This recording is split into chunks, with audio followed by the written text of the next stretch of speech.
ప్రియమైన సంగమ, యేసుక్రీస్తు నామమున మీకు శుభములు తెలియజేస్తున్నాము. ఈరోజు మనము బైబిల్ స్టడీలో పాల్గొందాము. ఈరోజు మనం ఈ బైబిల్ స్టడీలో రెండవ రాకడ గురించి కొన్ని మాటలు మనము తెలుసుకుందాము. యేసుప్రభు వారు ఈ లోకంలో ఉన్నప్పుడు మనకు రెండవ రాకడ గురించి అనేక విషయాలు తెలియజేశాడు. ప్రాముఖ్యంగా ఈరోజు మత్తయి సువార్త 24వ అధ్యాయము 3 నుంచి కొన్ని వచనాలు చదువుతాను. మీరు జాగ్రత్తగా పరిశీలించండి. ఇది బైబిల్ స్టడీ కనుక మీరు కూడా మీ బైబిల్ను తెరిచి ఉంచి ఈ ప్రత్యేకంగా ఈ మత్తయి సువార్త 24వ అధ్యాయాన్ని మరికొన్ని వచనాలు మీరు కూడా పరిశీలించాలని మిమ్మల్ని ప్రాముఖ్యంగా కోరుచున్నాను. మత్తయి సువార్త 24వ అధ్యాయము 3 నుంచి. ఆయన ఒలివ కొండ మీద కూర్చునిన్నప్పుడు శిష్యులు ఆయన వద్దకు ఏకాంతము వచ్చి, ఇవి ఎప్పుడు జరుగును? నీ రాకడకును ఈ యుగ సమాప్తికి నీ సూచనలేవి మాతో చెప్పుమనగా, యేసు వారితో ఇట్లనెను, ఎవడును మిమ్మను మోసపరచకుండా చూచుకొనుడి. అనేకులు నా పేరిట వచ్చి నేనే క్రీస్తుని చెప్పి పలువురిని మోసపరచెదరు. దేని బిడ్డలారా, శిష్యులు యేసు ప్రభు వారి యొద్దకు వచ్చి ఈ ప్రశ్నలు వారు అడుగుతున్నారు. ఆ యెరూషలేముకు ఎదురుగా ఉన్న ఒలీవ కొండ మీద ప్రభువారు కూర్చున్నారు. అప్పుడు ఈ ప్రశ్నలు వారు అడిగారు, ఇవి ఎప్పుడు జరుగును? నీ రాకడకును ఈ యుగ సమాప్తికి నీ సూచనలేవి? ఈ ప్రశ్నల్లో చాలా స్పష్టంగా వారు ప్రభువారి రాకడ గురించి, యుగాంతం గురించి వారు అడిగినట్లు మనకు తెలియజేస్తుంది. మనము గడిచిన బైబిల్ స్టడీలో మనం ప్రార్థన గురించి మనము కొన్ని విషయాలు చర్చించాము. యేసుప్రభు ఆ ప్రార్థన గురించి చెప్పినప్పుడు ఆయన కొండ మీద ఉన్నట్లు మనం చూస్తాం. మత్తయి సువార్త 5 నుండి 7 అధ్యాయంలో అక్కడ గమనించాము. మరి ఇక్కడ కూడా ప్రభువారు ఒలీవ కొండ మీద కూర్చొనిన్నట్లు మనం చూస్తున్నాం. ప్రభువారు ఆ కొండ మీద ప్రసంగానికి ముందు శిష్యులు ఆయన వద్దకు వచ్చారు. ఇక్కడ కూడా ప్రభువారు కొండ మీద ఉన్నప్పుడు శిష్యులు ఆయన వద్దకు వచ్చినట్లు మనం చూస్తున్నాము. కనుక మరి ఈ ప్రత్యేక సమయంలో రాకడ గురించి ఈ శిష్యులు ప్రశ్నలు అయినప్పుడు ప్రభువారు ఒక ప్రాముఖ్యమైన అంశాన్ని వారు ముందు ఉంచారు. దయచేసి గమనిద్దాం. మనము 4వ వచనం 5వ వచనంలో ఏం రాయబడిందంటే, ఎవడును మిమ్మును మోసపరచకుండా చూచుకొనుడి. అనేకులు నా పేరిట వచ్చి నేనే క్రీస్తు అని చెప్పి పలువురిని మోసపరచెదరు. ఈ శిష్యులేమో, ప్రభువా నీ రాకడ ఎప్పుడొస్తుంది? రాకడకు సూచనలేమి అని చాలా ప్రాముఖ్యమైన విషయాన్ని ప్రభువారిని అడిగినప్పుడు, ఆ ప్రాముఖ్యమైన విషయంలో ప్రభువారు ఏం చెప్తున్నారంటే, ఎవడును మిమ్మను మోసపరచకుండా చూసుకోండి అనే మాటను వారి ముందు ఉంచినట్టు మనం చూస్తున్నాము. ప్రభువారు 24వ అధ్యాయం 25వ అధ్యాయంలో చాలా స్పష్టంగా అనేక విషయాలు రెండవ రాకడ గురించి తెలియజేశాడు. ప్రాముఖ్యంగా మొట్టమొదటిగా ఆయన ఏం చెప్పాడంటే, ఎవడును మిమ్మను మోసపరచకుండా చూసుకొనుడి. ఈ మాట మనకు ఈ అధ్యాయంలో 4 సార్లు కనపడుతుందండి. 4వ వచనంలో ఏముంది? ఎవడును మిమ్మల్ని మోసపరచకుండా చూసుకోండి, ఒకటోసారి. తర్వాత 5వ వచనంలో నేనే క్రీస్తుని చెప్పి పలువురిని మోసపరచెదరు, రెండవసారి.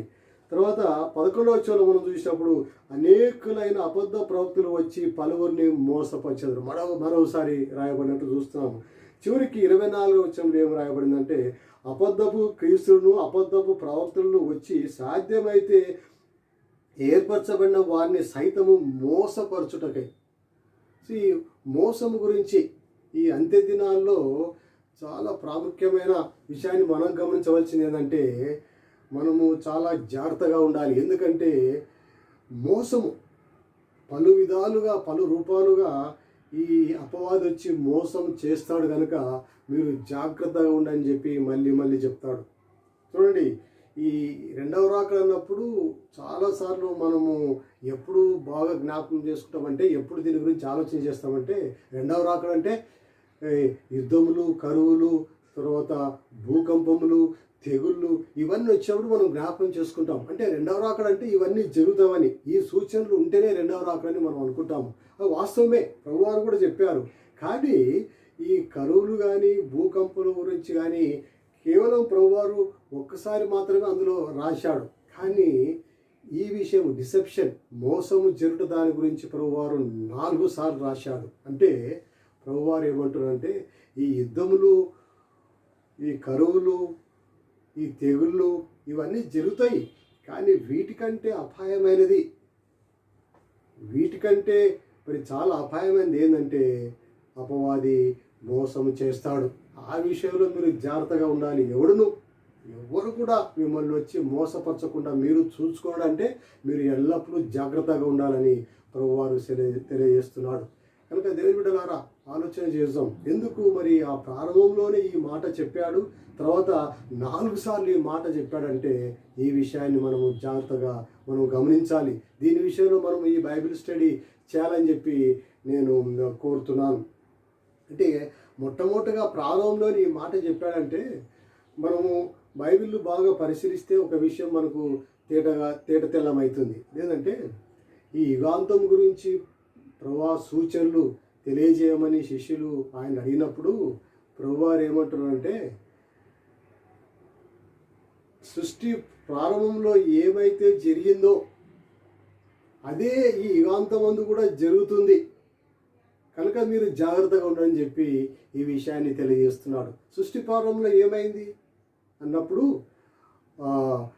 ఆదికాండం 3వ అధ్యాయంలో ఒక విషయం జరిగింది, మనకు బాగా తెలుసు.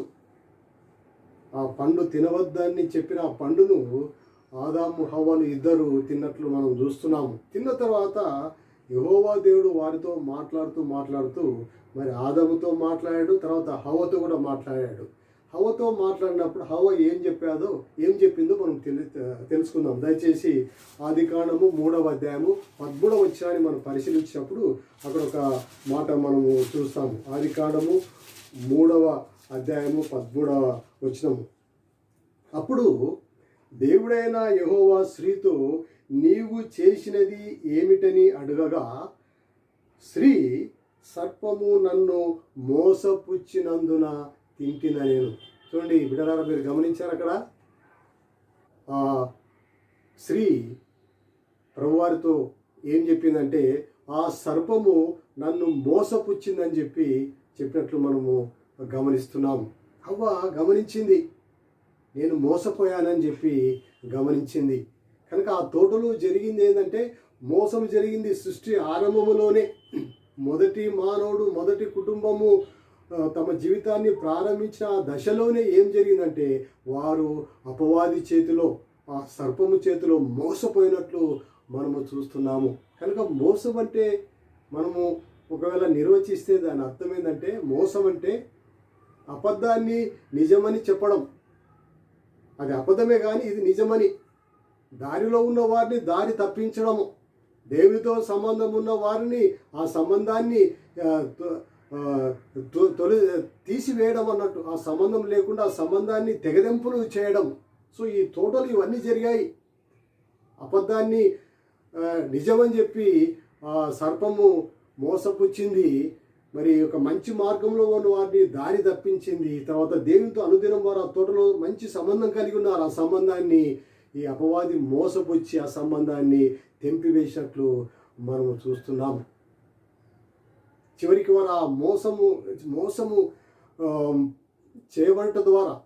మోసపడటం ద్వారా వారు దేవుని యొక్క స్వరూపాన్ని కూడా వాళ్ళు కోల్పోయినట్లు, చివరికి ఆ ఏదేను తోటల నుండి వాళ్ళు వెళ్ళగొట్టబడినట్లు మనం చూస్తున్నాం.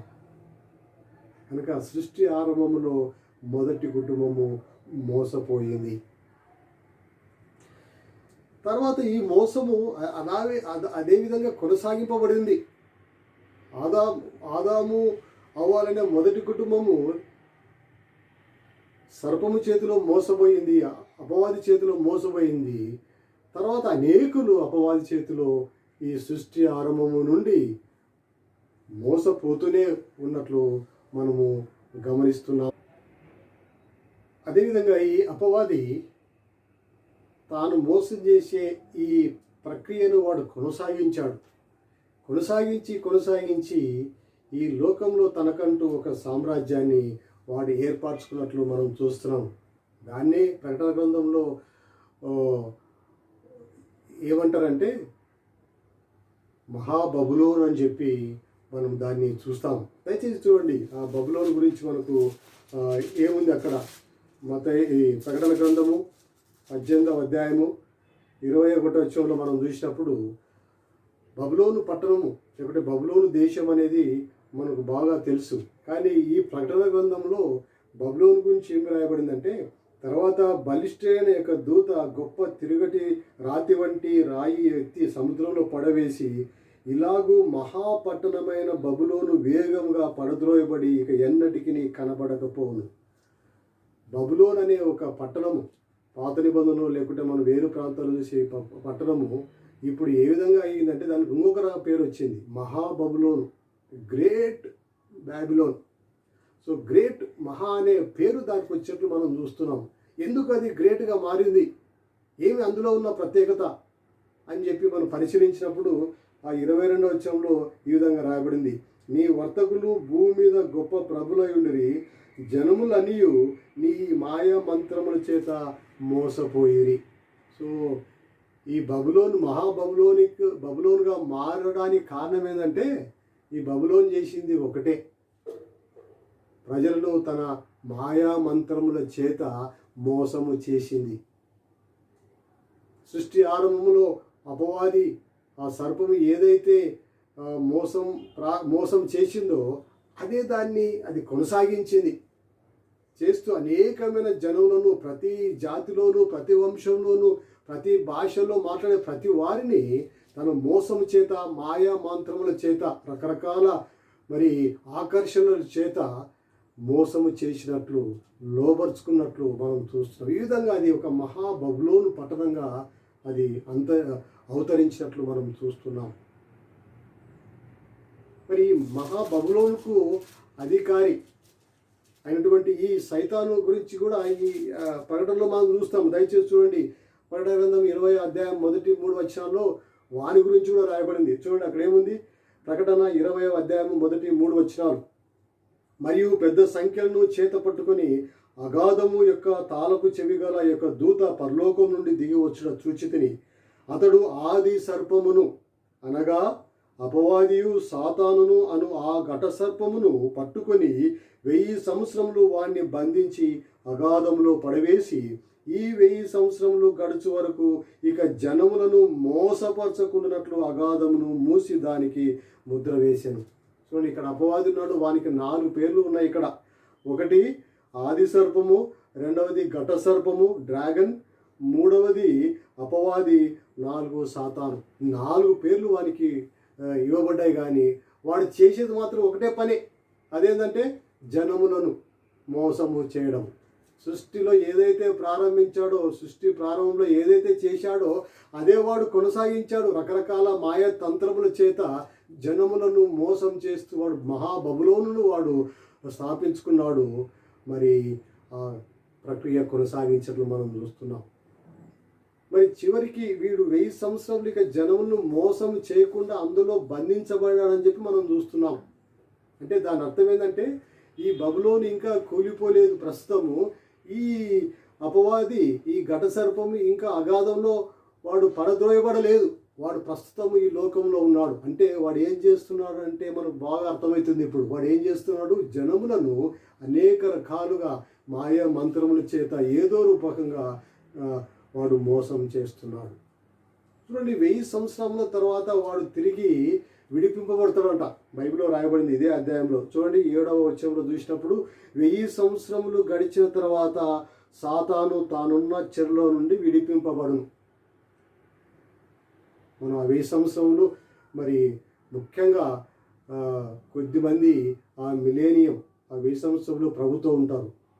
ఆ సంవత్సరంలో అయిపోయిన తర్వాత, ఆ 1000 సంవత్సరాల పరిపాలన తర్వాత ఈ అపవాది విడిపింపబడతాడు. విడిపింపబడిన తర్వాత వాడు ఏం చేస్తారంటే, చూడండి అక్కడ ఉంది 8వ వచనంలో అక్కడ రాయబడింది, భూమి నలుదిశల యందుండు జనములను లెక్కకు సముద్రపు ఇసుక వలె ఉన్న గోగు మాగోగు అని వారిని మోసపరిచి వారిని యుద్ధమునకు పోగు చేయటకై వాడు బయలుదేరను. నీవు మోసం చేయకుండా ఈ 1000 సంవత్సరంలో అగాధంలో పడి ఉండని చెప్పి వాడిని పడద్రోశాడు. తర్వాత 1000 సంవత్సరం తర్వాత వాడు విడిపింపబడ్డాడు. విడిపింపబడిన తర్వాత వాడు ఏం చేశాడంటే తిరిగి వాడు అదే చేశాడు. జనములను, నలుదిక్కులో ఉన్న జనములను వాడు మోసం చేసినట్లు, మోసం చేయడానికి బయలుదేరినట్లు మనం చూస్తున్నాం.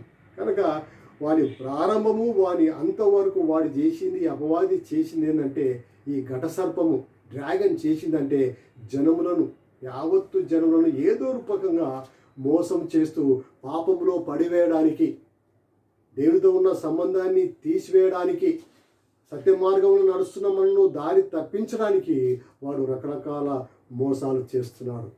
గమనించారా ప్రేమ బిడ్డలారా? అందుకోసమే ప్రభువారు శిష్యులు ఈ ప్రశ్న అడిగినప్పుడు మొట్టమొదటిగా ఏమన్నాడంటే 24వ అధ్యాయంలో, ఎవడును మిమ్మును మోసపరచకుండా చూసుకొనుడి. ఈ అంత్య దినములలో, ఈ యుగాంతంలో ప్రాముఖ్యంగా జరిగేది ఏంటంటే మోసము. అపవాది ఏదో రూపంగా వాడు వచ్చి ధన మోసము చేతనో లేకుంటే వేరే రకాల మోసముల చేత వాడు మిమ్మల్ని పట్టుకోవడానికి, పడగొట్టడానికి, పాపంలో పడగొట్టడానికి వాడు ప్రయత్నం చేస్తాడు. కనుక మీరు జాగ్రత్తగా ఉండని చెప్పి ప్రభువారు ఈ రెండవ రాకడ సందర్భంలో మనల్ని హెచ్చరిస్తున్నాడు. అంటే దీని అర్థం ఏంటంటే యుద్ధములు, కరువులు, తెగుళ్ళు, భూకంపములు ఇవన్నీ జరగవచ్చు. కానీ వీటికన్నా అపాయమైనది ఏంటంటే సైతాను చేతిలో మోసగించబడటం. ఒకవేళ యుద్ధములు, తెగుళ్ళు, ఈ భూకంపములు జరిగినప్పుడు తప్పక మనకు హాని కలగవచ్చేమో ప్రజలందరికీ, ఒకవేళ కొద్ది మందికి. కానీ దాని ద్వారా మనకు కలిగే హాని ఎటువంటిదంటే ఇది శరీర సంబంధమైన హాని. ఈ హాని మనకు దేహానికి మాత్రమే కలుగుతుంది. కానీ అపవాది చేతిలో మోసపోతే ఇది దేహానికి సంబంధించిందే మాత్రం కాకుండా విశ్వాస విషయంలో మనం భ్రష్టత్వము పొంది దారి తప్పి దేవునికి దూరంగా ఉంటాం. కనుక ప్రభువారు ఏమంటారంటే వాని విషయంలో ఎవడైనా మిమ్మల్ని మోసపరచడానికి వస్తే వాని విషయంలో మీరు జాగ్రత్తగా ఉండని చెప్పి ప్రభువారు చెప్తున్నారు. మరి ఈ అధ్యాయంలో 24వ అధ్యాయంలో ఎవడైనా అన్నప్పుడు ఎవరు వచ్చి మోసం చేయడానికి ఎవరు వస్తున్నారు, మరి ఏ విధంగా వస్తున్నారు అని చెప్పి మనం పరిశీలించినప్పుడు ముఖ్యంగా ఈ 11వ వచనంలో ప్రభువారు చెప్తున్నారు, ఎవరండి మనల్ని మోసం చేయడానికి ప్రయత్నం చేస్తారు, ఎవరు వస్తారు అన్నప్పుడు 11వ వచనంలో ఏమంటారంటే అనేకులైన అబద్ధ ప్రవక్తలు వచ్చి పలువురిని మోసపరిచెదరు.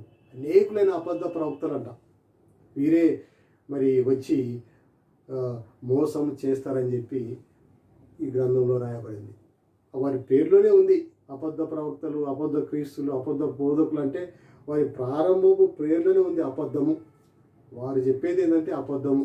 ఎటువంటి పరిస్థితుల్లో వారు నిజమైన మాటలు, మరి నిజాన్ని చెప్పే ఈ వాక్యాన్ని వారు బోధించరు, అబద్ధాన్నే వారు చెప్తారు. వాక్యాన్ని వక్రీకరించి వారు అబద్ధాన్ని చెప్తారు. కనుక అబద్ధాన్ని మీరు నమ్మొద్దండి, అబద్ధ మాటలకు మీరు మోసపోవద్దండి అని చెప్పి ప్రభువారు మనల్ని హెచ్చరిస్తున్నారు. వీలైతే వారు మహత్కార్యములు, గొప్ప అద్భుత కార్యములు కూడా చేసి మిమ్మల్ని మోసం చేయడానికి చేస్తారు. కనుక మీరు ఏమాత్రము ఆ మోసానికి బలి కాకుండా జాగ్రత్తగా ఉండాలని ప్రభువారు చెప్తున్నారు. అయితే ప్రభువారు కూడా ఇంకొక మాట చాలా స్పష్టంగా ఇక్కడ చెప్తున్నాడు.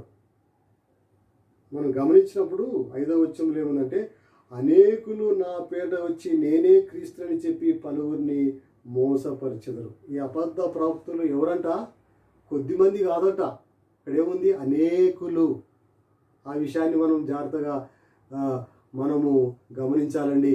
అబద్ధ ప్రవక్తలు వస్తే ఎక్కడో కొద్దిమంది, అక్కడ కొద్దిమంది ఉంటారు, ఇక్కడ కొద్ది ఉంటారు అనేది కాదు. ప్రభువారు చాలా క్లియర్గా చెప్తున్నారు. ఏమంటే అనేకులు. చూడండి, ఈవెన్ 11వ వచనంలో కూడా ఒక మాట రాయబడింది, అనేకులైన అబద్ధ ప్రవక్తలు వచ్చి. వీళ్ళేదో చిన్న గుంపు కాదండి, ప్రపంచమంతటా ప్రతి దేశంలో, ప్రతి ప్రాంతంలో, మనముండే ప్రాంతంలో కూడా అనేకులు ఉంటారంట. కనుక వీరి గుంపు అనేకులు ఉంటే మనం ఎంత జాగ్రత్తగా ఉండాలి. అది ఒకవైపు అయితే, ఇంకొక వైపు ప్రభువారు ఇంకొక మాట చెప్తున్నాడు. అదే 5వ వచనంలో అనేకులు నా పేట వచ్చి నేనే క్రీస్తుని చెప్పి పలువురిని మోసపరిచెదరు. ఏముంది అక్కడ? పలువురు. మనం ఈ మూల భాషలో చూసినప్పుడు, ఈ గ్రంథంలో చూసినప్పుడు పలువురు అంటే తిరిగి అనేకుల్ని, చాలామందిని. They deceive many falls profits deceive many people. వాళ్ళు మోసపరిచేది కూడా కొద్ది మందిని కాదంట, చాలా మందిని మోసపరుస్తారు. 11వ వచనం కూడా అదేవిధంగా రాయబడింది, అనేకులైన అబద్ధ ప్రవక్తలు వచ్చి పలువురిని అనేకులను మోసపరిచెదరు. కనుక ఈ అబద్ధ బోధకులు కానీ ప్రవక్తలు కానీ వారు కొద్దిమంది లేరు, వారు అనేకులని ప్రభువారు చెప్తున్నారు. వారు మోసం చేసేది కూడా కొద్దిమందిని కాదంట, అనేకులను మోసం చేస్తారు. అందుకోసమే జాగ్రత్తగా ఉండండి. మనం జాగ్రత్తగా ఉండాలి. ఈ మాట 4 సార్లు రాయబడింది కనుక ఇది ఎంతో ప్రాముఖ్యమైందో మీరు తెలుసుకోవాలి. రెండవ రాకడ అంటే మనం వెంటనే కరువుల గురించి, తెగుళ్ళ గురించి, యుద్ధముల గురించి ఆలోచన చేస్తాము. కానీ దానికన్నా ఈ రెండవ రాకడ, ఈ యుద్ధములు, ఈ రెండవ రాకడలో యుద్ధములు, తెగుళ్ళు, తర్వాత భూకంపులు, వీటికన్నా ప్రమాదకరమైంది, అపాయకరమైంది ఏంటంటే సైతాను చేసే మోసము, వాడు చేసే కుతంత్రములు, వాడు చేసే మాయతంత్రములు. వాటికి మనము ఏమాత్రము బలి కాకుండా జాగ్రత్తగా ఉండవలసిన తరుణము ఈ రెండవ రాకడలో దేవుడు మనకు తెలియజేస్తున్నారు. మరి వీరు అనేకులైన ఈ అబద్ధ ప్రవక్తలు ఎలా ఉంటారు అని చెప్పినప్పుడు బైబిల్లో మనం ముఖ్యంగా ముగ్గురు గురించి ఆలోచన చేసినప్పుడు ముగ్గురు వీరి గురించి ప్రాముఖ్యంగా చెప్పారు. మొట్టమొదటిది యేసు ప్రభువారు వీరి గురించి చాలా స్పష్టంగా చెప్పారు. తర్వాత పరిశుద్ధుడైన పౌలు, తర్వాత పరిశుద్ధుడైన పేతురు కూడా వీరి గురించి చాలా విషయాలు మనకు తెలియజేస్తారు. కనుక వారి మాటల్లో మనం తెలుసుకుందాం. ఈ మోసం చేయడానికి వచ్చే ఈ అబద్ధ ప్రవక్తలు కానీ బోధకులు ఎలా ఉంటారు, వారు చేసే పనులు ఎలా ఉంటావో మనం ఒకసారి తెలుసుకుంటే మనము చాలా జాగ్రత్తగా, మనము, మన సంఘము, మన కుటుంబము, ముఖ్యంగా మన పిల్లలు, తర్వాత మనకు తెలిసిన వారందరూ చాలా జాగ్రత్తగా ఉండి మనం వాక్యానుసారంగా జీవించి అదేవిధంగా కొనసాగే వారంగా ఉంటాము. మొట్టమొదటిగా మత్తయి సువార్త 7వ అధ్యాయము 15వ వచనం, మాథ్యూ చాప్టర్ 7 verse 15లో ప్రభువారు ఈ మాట చెప్తున్నాడు. అబద్ధ ప్రవక్తలను గూర్చి జాగ్రత్త పడుడి, వారు గొర్రెల చర్మములు వేసుకొని మీ యొద్దకు వత్తురు, కానీ లోపల వారు క్రూరమైన తోడేలు. చూడండి, ఈ అబద్ధ ప్రవక్తల గురించి యేసుప్రభువు వారు ఎక్కడ చెప్పాడు? ఆ ఒలీవ కొండ మీద రెండవ రాకడ గురించి చెప్తూ వీరి గురించి చెప్పాడు. కానీ అంతకన్నా ముందు ఎక్కడ చెప్పాడంటే యేసుప్రభువు వారు ఒలీవ కొండ మీద ఉండి వీరి గురించి చెప్పాడో అదే యేసుప్రభువు వారు కొండ మీద ప్రసంగం చేస్తూ వీరి గురించి ప్రస్తావించాడు. ఏమంటున్నాడు అంటే అబద్ధ ప్రవక్తల గురించి జాగ్రత్త పడుడి, చాలా జాగ్రత్తగా ఉండాలి. మనం జాగ్రత్త ఎప్పుడు పడుతామండి? ఏదైనా అపాయం కానీ ఏదైనా జరగరాంది జరుగుతుందని చెప్పి మనం ఆలోచన చేస్తున్నప్పుడు దాని నుండి తప్పించుకోవడానికి, దాని నుండి మనం కాపాడుకోవడానికి మనం జాగ్రత్తగా తీసుకుంటాము, ఎన్నో జాగ్రత్తలు పాటిస్తాము, అది ఏమాత్రం మన దగ్గరికి రాకుండా.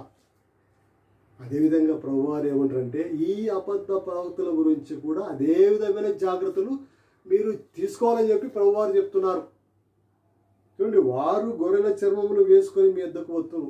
మోసం ఎట్లా చేస్తారని చెప్పి మనం ఆలోచన చేసినప్పుడు వారు మొట్టమొదటిగా అబద్ధ ప్రవక్తలు ఎవరంటే వేషము వేసుకునేవారు. మొట్టమొదటి క్యారెక్టర్ వాళ్ళలో మనం తెలుసుకోవాల్సిందంటే వారు వేషం వేసుకుంటారు. నిజానికి వారు క్రూరమైన తోడేళ్ళు. ఆ విధంగా కనపడకుండా లోపల వాళ్ళ స్వభావము, the inner person, inner qualities, inner behaviour, ఇదంతా క్రూరమైన తోడేలు లాంటి స్వభావం గలవారు. కానీ అది బయటపడకుండా వారు ఏం చేస్తారంటే పైకి గొర్రెల చర్మం వేసుకుంటారు. అంటే సాధువుగా, అమాయకంగా, ఏమీ తెలియని వారిగా, ఎంతో మంచివారిగా, అవుట్వర్డ్ అపియరెన్స్, బాహ్యంగా తమను తాము కనపరుచుకుంటారు. ఎందుకు ప్రభువారు ఈ సాదృశ్యాన్ని తీసుకొచ్చారంటే ఈ పాలస్తీనా దేశము, ఇజ్రాయెల్ ఉండే దేశం ఎటువంటి దేశం అంటే ప్రధానంగా అక్కడ ఎవరుంటారంటే ఈ గొర్రెల కాపరులు ఉండే దేశం. అది ఎక్కువగా వారి పని ఏంటంటే గొర్రెలను కాయడమే వారి ప్రధానమైన వృత్తి అనాది కాలం నుండి. కనుక ఎప్పుడైతే ఈ గొర్రెలు అడవుల్లో, కొండల్లో, వివిధ అరణ్యంలో, మరి పచ్చిక బయల్లో సంచరిస్తున్నప్పుడు అటువంటి సమయంలో ఈ క్రూరమైన తోడేళ్ళు వచ్చి వాటిని దాడి చేసి, హాని చేసి, మరి వివిధ రకాలుగా చేసేదన్నమాట. కనుక ఇది ప్రతిరోజు జరిగే పని. ప్రతి మామూలు వ్యక్తికి కూడా, ఆ దేశం ఉండే మామూలు సామాన్యునికి కూడా ఈ విషయం తెలుసు. కనుక అందరికీ బాగా అర్థమయ్యే విధంగా ప్రభువారు ఈ సాదృశ్యాన్ని తీసుకొని, ఏ విధంగా గొర్రెలు అరణ్యంలో, అడవిల్లో, లోయల్లో ఉన్నప్పుడు ఈ క్రూరమైన తోడేళ్ళు దాడి చేస్తాయో, అదేవిధంగా అబద్ధ ప్రవక్తలు కూడా మరి దాడి చేస్తాయి. ఒక్క భేదం ఏంటంటే, వారు గొర్రెల వలె వేషము వేసుకొని వచ్చి మీ మధ్య ఉంటాయి. మీరు వాటిని గుర్తుపట్టలేరు, వారిని మీరు గుర్తుపట్టలేరు. కానీ చివరికి వారి ఫలముల ద్వారా మీరు వారిని గుర్తుపడతారు. అంటే అర్థం ఏంటంటే, ఈ గొర్రెల చర్మం చేత వారు తమ పై దేహాన్ని మాత్రమే వారు కప్పుకున్నారు, కానీ ఈ గొర్రెల చర్మము ఏమాత్రం వారి స్వభావాన్ని మాత్రం కప్పలేదు కదా. పైనున్న ఆ యొక్క బాహ్య స్వరూపాన్ని మాత్రమే ఈ గొర్రెల చర్మము కప్పగలదు, కానీ వారిలో ఉన్న అంతర్గతంగా ఉన్న వారి నిజమైన స్వరూపము, ఆ క్రూరమైన స్వభావాన్ని మాత్రం ఈ గొర్రెల చర్మము కప్పలేదు. కనుక ఏదో ఒక రోజు తప్పక అది బయటపడుతుంది. Definitely it will come out, it will be exposed. కనుక ప్రభువారు ఏమంటారంటే, వీరి విషయంలో మీరు జాగ్రత్తగా ఉండండి. వీరు వేషం వేసుకుంటున్నారు కనుక మీరు జాగ్రత్తగా ఉండాలి. ఏమాత్రం మీరు జాగ్రత్త లేకపోతే వారి వేషానికి మీరు మోసపోయి మీరు మరి తప్పక వారి చేతిలో మోసపోతారు. ఈ అబద్ధ ప్రవక్తలు ఎవరంటే, వీరు వేషం వేసుకునేవారు. రెండవది అబద్ధ ప్రవక్తల గురించి అపోస్తలుడైన పౌలు కూడా అపోస్తల కార్యములు 20వ అధ్యాయము 28వ వచనం 29వ వచనం మనం చూసినప్పుడు అక్కడ పౌలు చెప్తాడు. ఈ పౌలు గురించి మనం ఆలోచన చేసినప్పుడు, ఈయన కేవలం యూదయ ప్రాంతంలోనే ఉండకుండా యూదయ ప్రాంతాన్ని దాటి అన్యజనుల మధ్యకు వెళ్ళి మరి ఏషియా మైనర్ మొత్తం, యూదా నుండి రోము వరకు అనేకమైన ప్రాంతాలు దర్శించి యేసుక్రీస్తు సువార్తను ప్రకటించి సంఘ స్థాపన చేసిన గొప్ప దైవజనుడు. కానీ తన చివరి దినాల్లో ఆయన ఒక మాట చెప్తాడు. దయచేసి ముఖ్యంగా ఎఫెసీలో ఉన్న సంఘ పెద్దలను తన ఎద్దకు పిలిపించుకొని వారితో ఈ మాటలు చెప్తున్నాడు. అపోస్తల కార్యములు 20వ అధ్యాయము 28వ వచనం.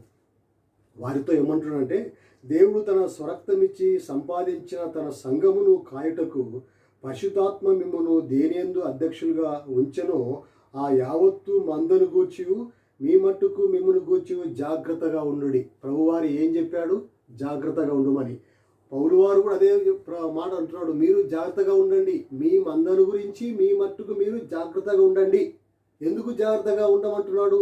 ఏదో ఒకటి ఉంది, అపాయము పొంచి ఉంది. అది మొదటినే పసిగట్టిన పౌలు సంఘానికి ఏమంటాడంటే, మీరు జాగ్రత్తగా ఉండండి. ఎందుకంటే 29వ వచనంలో, నేను వెళ్ళిపోయిన తర్వాత క్రూరమైన తోడేళ్ళు మీలో ప్రవేశించని నాకు తెలియను, వారు మందను కనికరింపరు, మరియు శిష్యులను తమ వెంట ఈడ్చుకొని పోవాలని వంకర మాటలు పలుకు మనుషులు మీలోనే బయలుదేరుదురు. మొట్టమొదటిది అబద్ధ ప్రవక్తలు ఎటువంటి వారు అంటే వేషం వేసుకునేవారు. రెండవది వెంటపడేవారు. మీరు పిలిచినా పిలవకపోయినా వారు మీ వెంట పడతారు అంతే. ఈ విధంగా క్రూరమైన తోడేలుగా మీరు పిలవవలసిన అవసరం లేదు. వారు మీలో ప్రవేశిస్తారు అంటారు అంతే. బలంతాన ప్రవేశించి వంకర మాటల చేత మరి ఏమాత్రం మందను కనికరింపకుండా, సంఘంలో ఉండే ఆ జీవము గల మందను కనికరింపకుండా అనేకులను ఈడ్చుకొని వెళ్ళిపోయేవారన్నట్టు. కనుక వీరి గురించి మీరు జాగ్రత్తగా ఉండాలని పౌలు చెప్తున్నాడు. చూడండి, అక్కడ ప్రభువారు చెప్పినప్పుడు ఈ అబద్ధ ప్రవక్తలు క్రూరమైన తోడేలు, కానీ అక్కడ వారు వేషం వేసుకున్నారు, గొర్రె చర్మాన్ని. కానీ ఇక్కడ ఆ వేషాన్ని తీసేశారు, వేషం లేదు. సరాసరి వారు ఎదురుదాడి తిరిగి సంఘాల్లో ప్రవేశించి మరి సంఘాన్ని వంకర మాటల చేత మోసం చేసి అనేకులను ఈడ్చుకొని పోతున్నారు.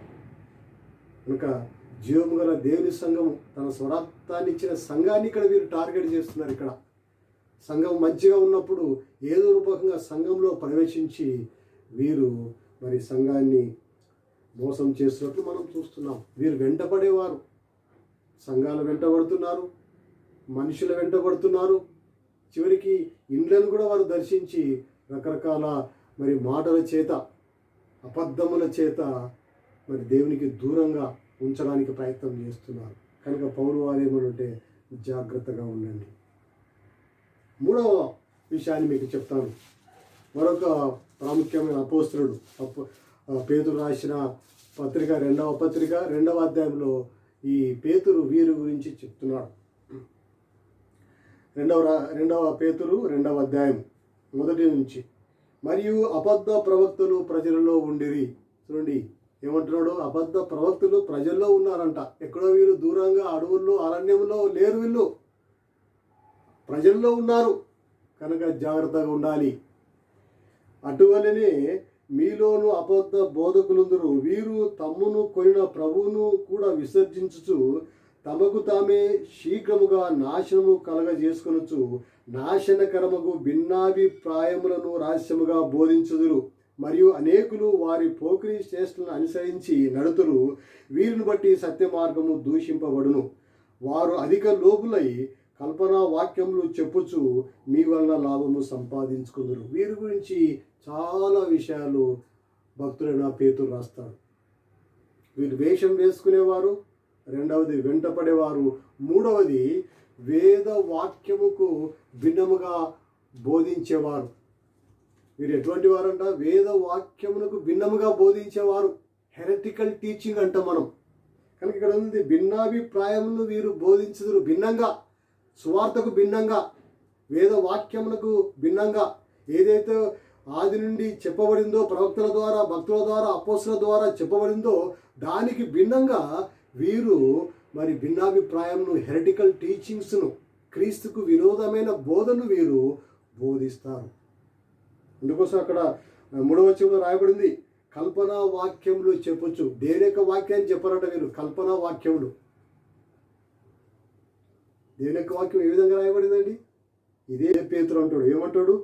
ఏలైనగా ప్రవచనము ఎప్పుడును మనుష్యుని ఇచ్చను బట్టి, అంటే ఊహను బట్టి కలగలేదు కానీ మనుషులు పరిశుద్ధాత్మ వలన ప్రేరేపింపబడిన వారై దేవుని మూలముగా పలికిరి.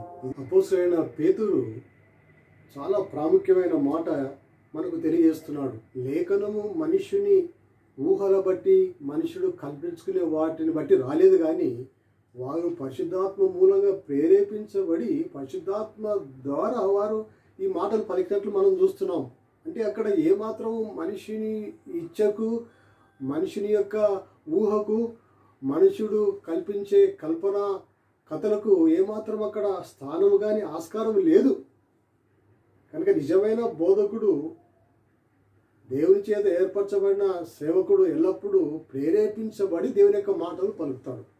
కానీ ఇక్కడ అబద్ధ ప్రవక్తులు ఏ విధంగా చేస్తారంటే వారు భిన్నాభిప్రాయమును, హెరిటికల్ టీచింగ్స్ను ఏ విధంగా బోధిస్తారంటే కల్పన కథలు ఊహించుకొని సొంతగా పరిశుద్ధాత్మను, ఈ ప్రేరేపణను, వీటిని అన్నిటినీ ఏమాత్రము లెక్క చేయకుండా వారు సొంతంగా కల్పనా వాక్యంను బోధిస్తారని చెప్పి పేతురు చెప్తున్నాడు.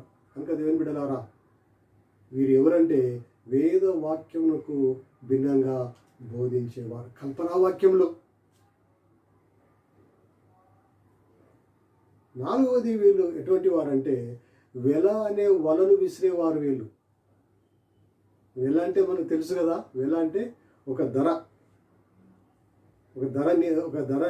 నిర్ణయించడం. దీనికి ఇంత ధర, దీనికి ఇంత ధర అని చెప్పి మనం గమనిస్తాం. ఈ అబద్ధ ప్రవక్తలు కూడా వీరు వెల అనే వలను విసురుతారు. అందుకోసమే ఎప్పుడో 2000 సంవత్సరాల క్రితమే పేతురు చాలా చక్కగా ఈ మాట వీరి గురించి రాశాడు. ఆ 3వ వచనంలో ఉంది, వారు అధిక లోబులై కల్పనా వాక్యములు చెప్పుచు మీ వలన లాభము సంపాదించుకుందరు. వీరు ప్రధాన గురి ఏంటంటే ప్రతిరోజు వాళ్ళు ఈ వెల అనే వల విసురుతూనే ఉంటారు. ఆ వలలో ఎంతమంది పడితే వారికి అంత లాభం అన్నట్టు. ప్రతిదానికి ఒక వెల పెట్టారు వాళ్ళు. ప్రార్థన చేయడానికి ఇంత వెల, స్వస్థతకు ఇంత వెల, ప్రతిదానికి ఒక వెల పెట్టి ప్రజలను మోసము చేస్తూ వారి వల్ల వీరికి లాభం అన్నట్టు. మీ వల్లనే వారికి లాభం అని చెప్పి పేతురు చెప్తున్నాడు. కనుక ఈ రోజుల్లో లేకపోతే మొదటి నుండి చాలా మనం గమనించేది ఏంటంటే, ఈ వాక్యాన్ని సొంత లాభం కోసము, సులాభం కోసము ఎంతోమంది వ్యాపారంగా మరి పరిగణించేవారు ఎంతోమంది ఉన్నారు. వాక్యాన్ని, రక్షణ కలిగించే వాక్యాన్ని ప్రకటించకుండా ప్రజలను అనేక రకాలుగా ప్రలోభ పెడుతూ, అపోస్తులు ప్రకటించిన బోధను బోధించకుండా, అపోస్తుల బోధ అని రాయబడింది. అపోస్తుల బోధ అందులో ఏముంది?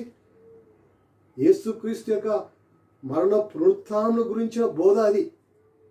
దాని గురించి ఏమాత్రం ప్రకటించకుండా, అపోస్తల బోధ కాకుండా అప్పుల బోధ గురించి ఎక్కువ మంది చెప్తున్నారండి. నీకు అప్పులు ఉన్నాయి, అప్పులు దేవుడు తీర్చబోతున్నాడు, ఈ అప్పులున్నాయి, అప్పులన్నీ దేవుడు తొందరలోనే తీయబోతున్నాడు అని చెప్పి ఇటువంటి బోధలు, అపోస్తల బోధల గురించి చెప్పకుండా ఆస్తులు అంతస్తుల గురించి చెప్పే బోధ ఎక్కువైంది.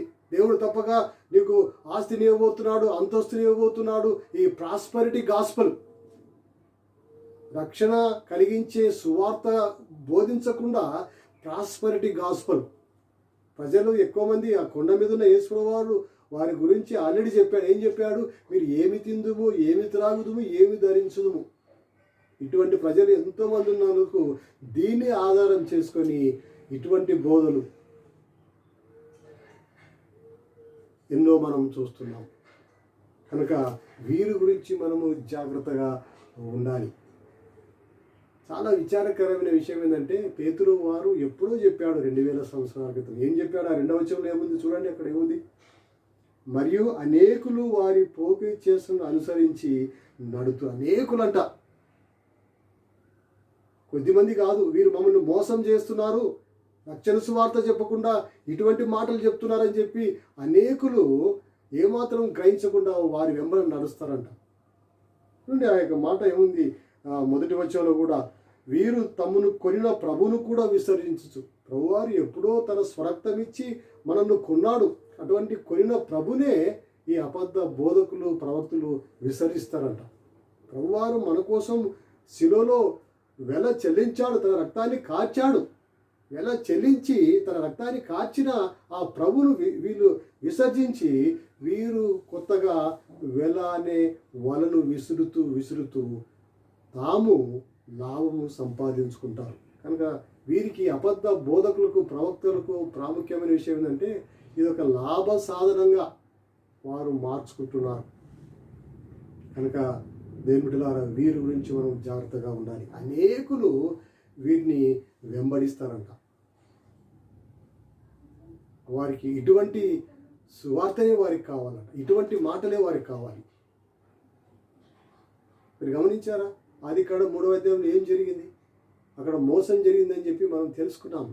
కానీ అక్కడ ఒక విషయాన్ని మనం గమనించాలి. అదేంటంటే, ఎప్పుడైతే యెహోవా దేవుడు ఆ స్త్రీని అడిగాడో, నీవు చేసిన ఈ పని ఏమిటి అని అడిగినప్పుడు ఆ స్త్రీ ఈ విధంగా చెప్పాల్సి ఉండే. ఏమని? దేవా, ఆ చెట్టును చూసినప్పుడు, ఆ ఫలమును చూసినప్పుడు అది నాకు కన్నులకు అందముగాను రమ్యముగాను మరి వివేకమిచ్చు ఒక ఫలముగా కనపడినందుకు నేను తిన్నాను అని చెప్పి ఆ స్త్రీ చెప్పవలసి ఉండే. ఆ విధంగా చెప్పలేదు. ఆ స్త్రీ చాలా స్పష్టంగా చెప్పింది ఏంటంటే, సర్పము నన్ను మోసపుచ్చింది, నేను మోసపోయాను. నేను ఇప్పుడు గమనించింది ఏంటంటే, నేను మోసపోయాను. ఈ లోకానికి ఈ అపవాది మోసం చేస్తాడని ఒక విషయాన్ని తెలియజేసింది ఎవరండి? స్త్రీ తెలియజేసింది. ఆదాము కూడా గ్రహించలేదు. ఆదాము స్త్రీ మీద నెట్టాడు, కానీ ఈ స్త్రీ ఏమన్నదంటే, సర్పము నన్ను మోసము చేసింది. ఆమె గుర్తించింది, గ్రహించింది ఆమె. కానీ నేటి ప్రపంచంలో, నేటి పరిస్థితుల్లో మనము విచారించదగిన విషయం ఏంటంటే, మోసపడుతున్నప్పటికీ, రోజు పోతున్నప్పటికీ అనేకులు గ్రహించలేని స్థితిలో ఉన్నారు. వీరు ఈ అబద్ధ బోధకులు మమ్మల్ని మోసం చేస్తున్నారు, తప్పుడు బోధల చేత వాక్యం లేని మాటలు చెప్తూ, అనవసరమైన కథలు చెప్తూ, ప్రపంచంలో ఎన్నో ఉన్నాయి, ఈ కథలు చెప్తూ మమ్మల్ని మోసం చేస్తున్నారని చెప్పి గ్రహించలేని పరిస్థితులలో నేడు ఎంతోమంది ఉన్నారండి. ఇది చాలా విచారం. కనుక మనము జాగ్రత్తగా ఉండాలి. కనుక 4 విషయాలు మీతో చెప్పాను. ప్రభువారు ఏం చెప్పారు?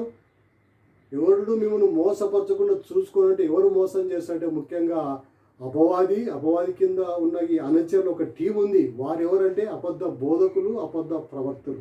వీరు ఎటువంటి వారంటే మొట్టమొదటి వీరు వేషం వేసుకునేవారు, రెండవది వెంటబడేవారు, మూడవది వేద వాక్యములకు భిన్నంగా బోధించేవారు, నాలుగవది అనే వలను వేసేవారు మిమ్మల్ని మోసం చేయడానికి, మీ నుండి లాభం పొందడానికి.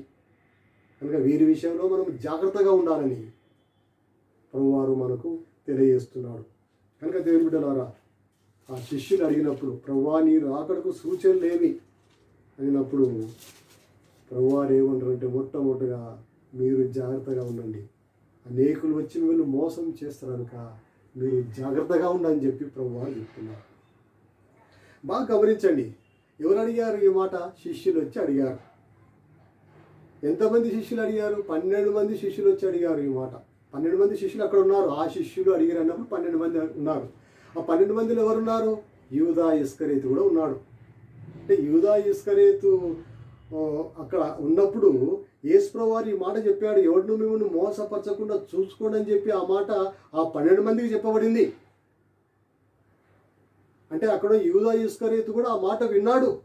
ఆ మాట విన్నప్పటికీ, చెవులారా విన్నప్పటికీ, కనులారా యేసుప్రభువు వారిని చూస్తూ ఆ కొండ మీద ఉంటూ ఆ మాట విన్నప్పటికీ వాడు ధన మోసము చేత వాడు ఈడవబడ్డాడు.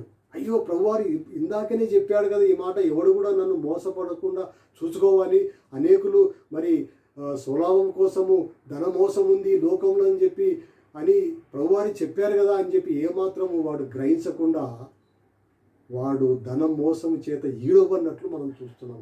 ఈ 24వ అధ్యాయం ఒక్కసారి మీరు 26వ అధ్యాయాన్ని మొదటి వచనం చూస్తే అక్కడ ఏముందండి? 26వ అధ్యాయం మొదటి వచనంలో యేసు ఈ మాటలన్నీ చెప్పి చాలించిన తర్వాత జరిగినదేమనగా, యేసు ఈ మాటలన్నీ చెప్పాడు. మొట్టమొదటి మాట, ఎవరు కూడా మిమ్మల్ని మోసపరచకుండా చూసుకోవడం చెప్పే మాట కూడా అందులో ఉంది.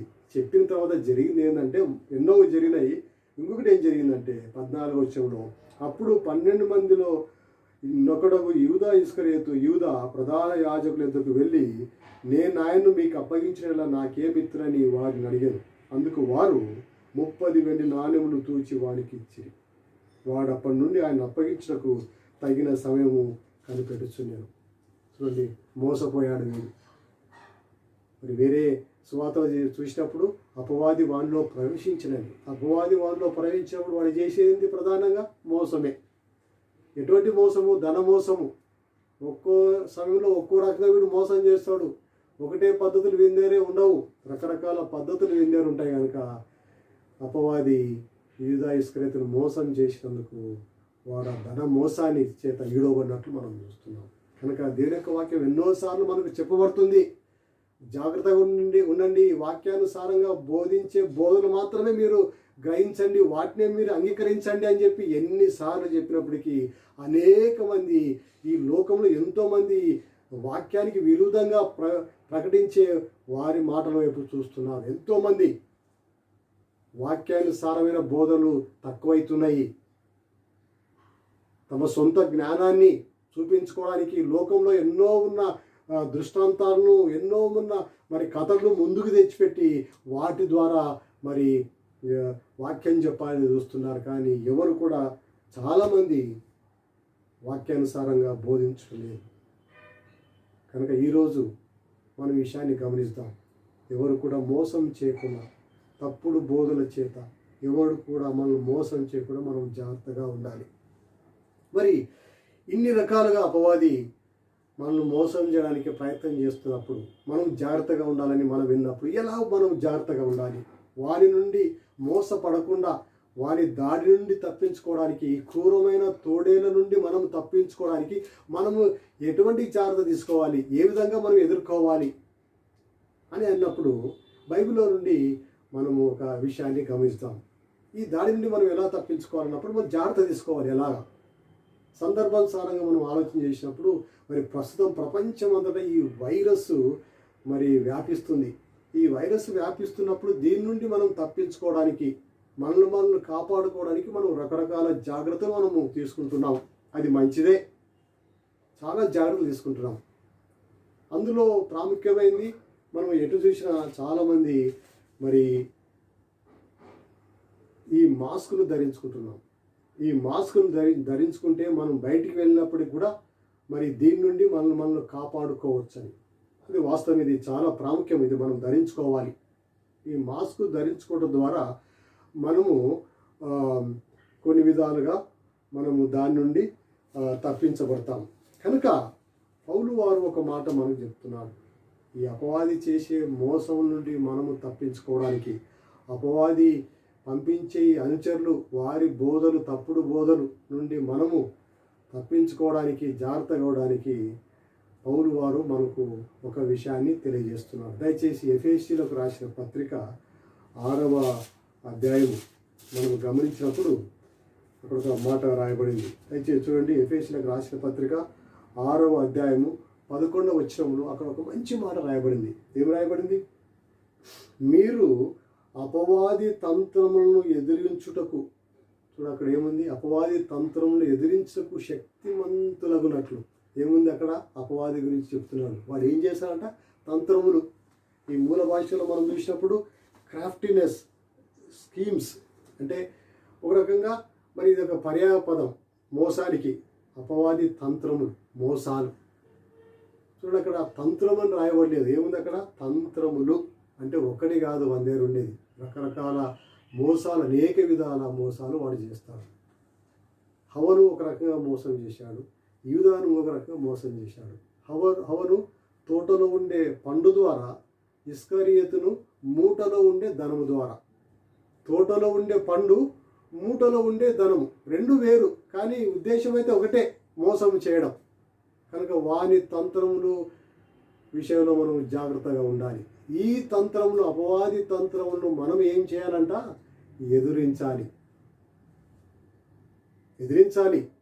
మోసపోకూడదు, కానీ వాని తంత్రములను గుర్తించి ఎదిరించాలని చెప్పి పౌలు చెప్తున్నాడు. ఎలా ఎదిరించాలి?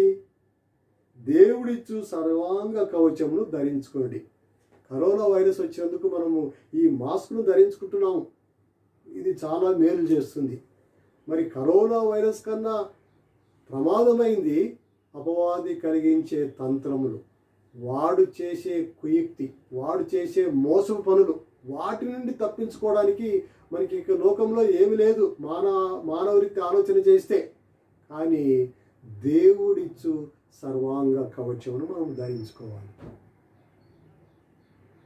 అప్పుడు ఆ దేవుడిచ్చే సర్వాంగ కవచాన్ని మనం ధరించుకుంటే అపవాది చేతిలో మనం మోసపోము, కానీ అపవాదిని మనం ఎదిరిస్తాం. అటువంటి శక్తిని మనకు దేవుడు దయచేస్తాడు.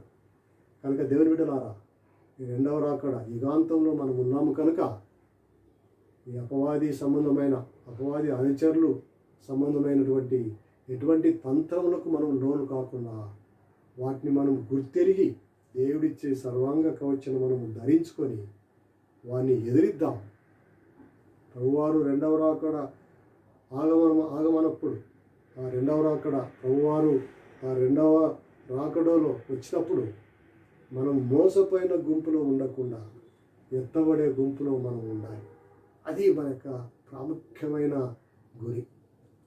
ఆ ఎత్తబడే గుంపులో మనం ఉండాలంటే దేవుడిచ్చే ఈ సర్వాంగ కవచాన్ని మనం ధరించుకొని ఎవడును, అపవాది అయినా సరే, అబద్ధ ప్రవక్త అయినా సరే, అబద్ధ బోధకులైనా సరే, లాభం కోసం ప్రకటించే వారైనా సరే, వేదవాక్యములకు విరోధంగా బోధించేవారైనా సరే, వేషం వేసుకొచ్చేవారైనా సరే, వెంటబడే వారైనా సరే, ఎవరినైనా సరే మనము ఎదిరించగలము. ఎత్తబడే గుంపులో మనం ఉండగలం. కనుక అటువంటి విషయాన్ని మనము గమనించి మనము జాగ్రత్తగా ఉందాం. మరోసారి నాకు వచ్చినాన్ని మనం చదువుకుందాం. ఇంతవరకు మనం బైబిల్ స్టడీలో ఇవన్నీ నేర్చుకున్నాం. కనుక ఈ ఒక్క వచ్చినాన్ని మళ్ళీ ప్రభువారు చెప్పిన మాటను మనము చదువుదాం. 24వ అధ్యాయము, మత్తయి సువార్త 24వ అధ్యాయం 4వ వచనం. ఎవడును మిమ్మును మోసపరచకుండా చూచుకొనుడి. కనుక అటువంటి జాగ్రత్త, అటువంటి భద్రత దేవుడు మనకు, మన కుటుంబాలకు, మన పిల్లలకు దేవుడు దయచేయునుగాక. మీరు బైబిల్ స్టడీలో పాల్గొన్నందుకు మీకు వందనాలు. దేవుని చిత్తమైతే వచ్చే వారము మనము ఈ 2వ రాకడలోని మరొక ప్రధానమైన అంశాన్ని గురించి మనము బైబిల్ స్టడీ చేద్దాం. కనుక దేవుడు మిమ్మల్ని మీ కుటుంబాలను బహుగా దీవించి ఆశీర్వదించుగాక. ఆమేన్.